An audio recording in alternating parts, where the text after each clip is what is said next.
I remember the exact sound my badge made when it hit the water. A small, soft clink, like it was nothing. My father was still talking. He was explaining to the table that the new owners had their own team, that I was infrastructure, that infrastructure gets replaced. I did not argue. I unclipped the badge from my lanyard. I held it over my water glass. I let go. Then I said, "Okay, Dad." I picked up my jacket. I walked out. He thought that was the end of me. He was wrong by about $2.5 billion. Here is what happened. A woman spent 10 years building a company from nothing. No salary for 2 years, no credit, no title that matched the work. Then, the night her father sold that company for $2.5 billion, he fired her at the dinner table. If you have ever worked yourself down to the bone for people who treated your effort like it was just expected, you already know the feeling I am about to describe. Subscribe. This story has one of the most complete endings I have ever told. I do not want you to miss the part where the screens go dark. My name is Mara. I am 32 years old. I live in Portland, Oregon. There is a dead succulent on the corner of my desk. I water it every morning. I do not know why I do this. I just do. I spent 10 years inside a company called Callaway Cold Chain. It was a family freight business, cold storage, refrigerated trucking, the kind of company most people drive past without thinking about. Most people had never heard of it. Almost nobody knew I built it. I was not the CEO. I was not listed as a founder. I was the person in the back, the systems architect, the one who rebuilt the routing software and the temperature monitoring logic from the ground up. The one who fixed what broke at 3 a.m. when nobody else was awake to care. The one who made the whole thing run. The company my father was about to sell for $2.5 billion. What nobody in that room knew was this. 6 months after I started working there, my father called me into his office. He was not upset that day. He was calm and careful. He explained that reclassifying me as an independent contractor would reduce my cost burden by roughly 20%. Health insurance, gone. Payroll taxes, gone. Retirement matching, gone. "It is a formality," he said. "You are still family, Mara." He slid a contract across the desk and held out a pen. I signed it. I felt small doing it, but I signed. He was focused on saving money. He was not focused on reading U.S. copyright law. Here is what that law says. If an employee invents something at work, the company owns it. That is standard. But if a contractor invents something, and the contract does not include a specific clause transferring ownership, the contractor owns it. All of it. His contract had no such clause. I checked later. Section 14C said something else entirely. If the company did not formally purchase the exclusive IP rights for $10 million within 10 years of signing, those rights reverted automatically to me. The contract was signed October 9th, 2014. What nobody in that room knew was the date on my phone when I checked it that night, October 12th, 2024, 3 days past the deadline. My brother Cole was listed as VP of Operations. His actual job was forwarding my emails to vendors without reading them first. While I was in a freezing server closet debugging fleet sensors at midnight, Cole was in Scottsdale at a resort my father called a client retreat. I processed the expense reports afterward. $38,000 for the hotel, $11,000 for a leased BMW he kept for 6 months. I drove a 2009 Civic with a cracked dashboard and a check engine light I had ignored for so long it felt like company. I brought it up once. Sunday dinner. I mentioned the BMW. I said it did not seem balanced. My mother Diane refilled her wine glass before she answered. Cole is the one they see at the table, Mara. Presentation matters in this industry. Nobody else said anything. I asked if there was more bread. There was not. The table stayed quiet. I ate what was on my plate. I drove home in the Civic. That was the dynamic. For 10 years, that was the dynamic. I was the engine. Cole was the part people photographed. Then came the announcement. Late October, family dinner. My father stood at the head of the table. A firm in Chicago had agreed to acquire Callaway Cold Chain. $2.5 billion. He thanked Cole. He handed Cole an envelope. Then he turned to me. He said the new owners had their own team. He said I was infrastructure. He said infrastructure does not make the transition. He asked for my badge.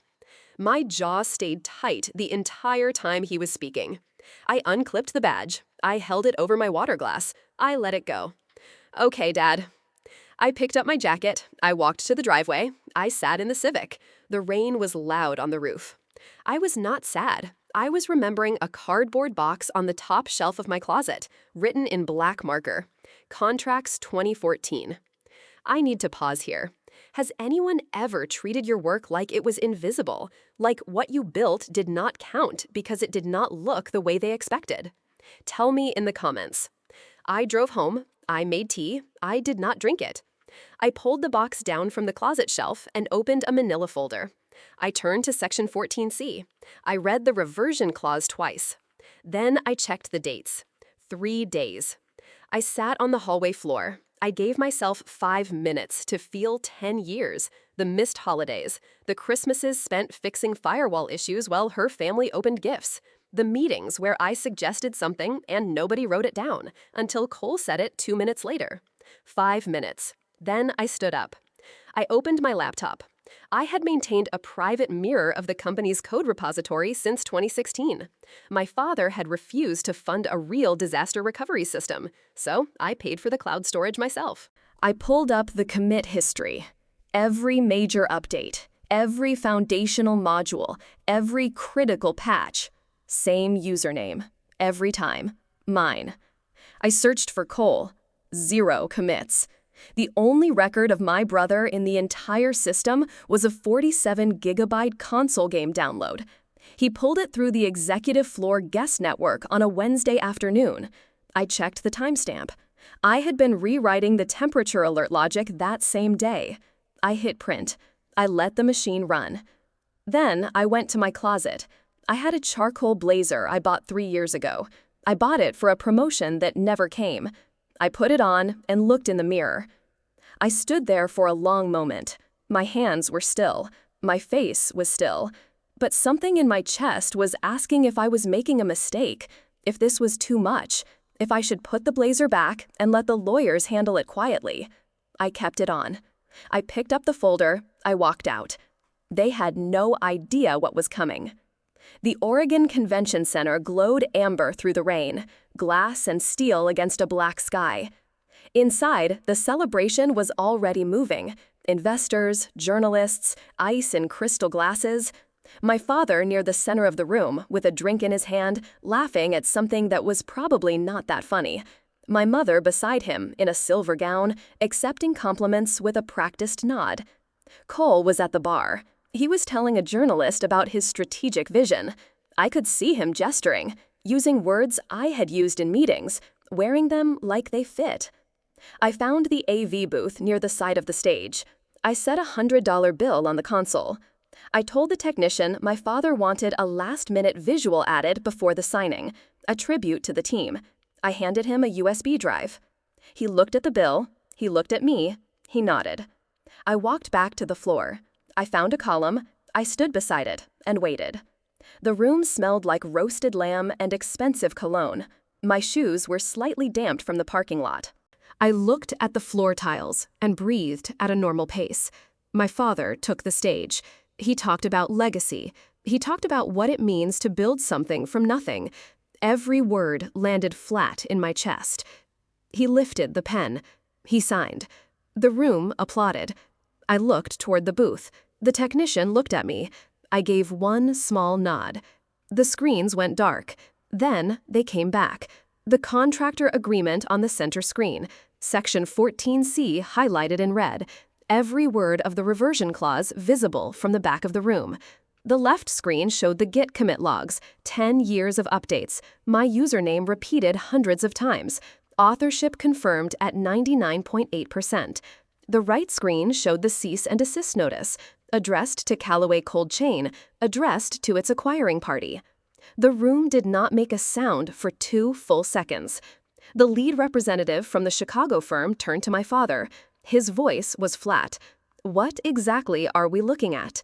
My father started speaking, too fast. His hand came up and he pointed in my direction. He used the word unstable. He used the word disgruntled. 2 security staff took steps toward me. The firm's legal counsel held up one hand. Do not touch her. The representative turned back to face the room. This transaction is suspended pending legal review. You have represented ownership of intellectual property that does not appear to belong to you. Wine glasses went down on tables. Phones came out. My mother's face went white. Cole started walking toward me from across the room.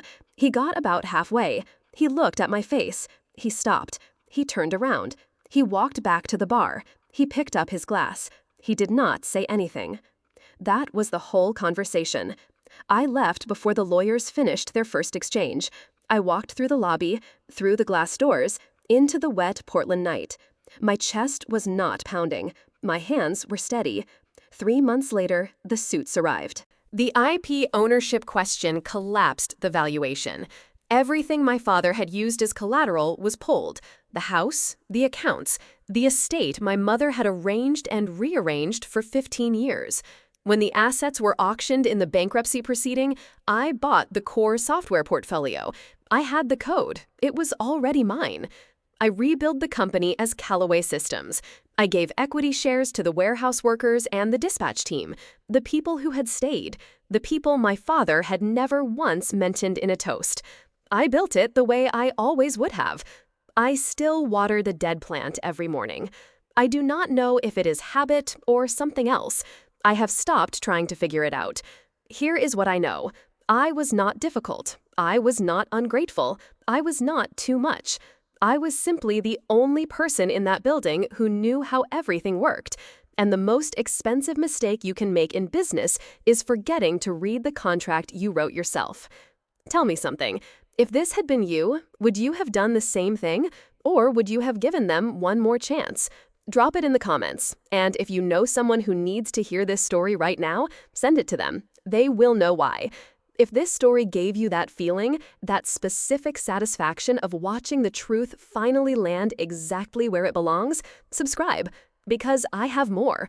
Stories about people who were written off, who were counted out, who made sure that was the last mistake anyone made. See you in the next one.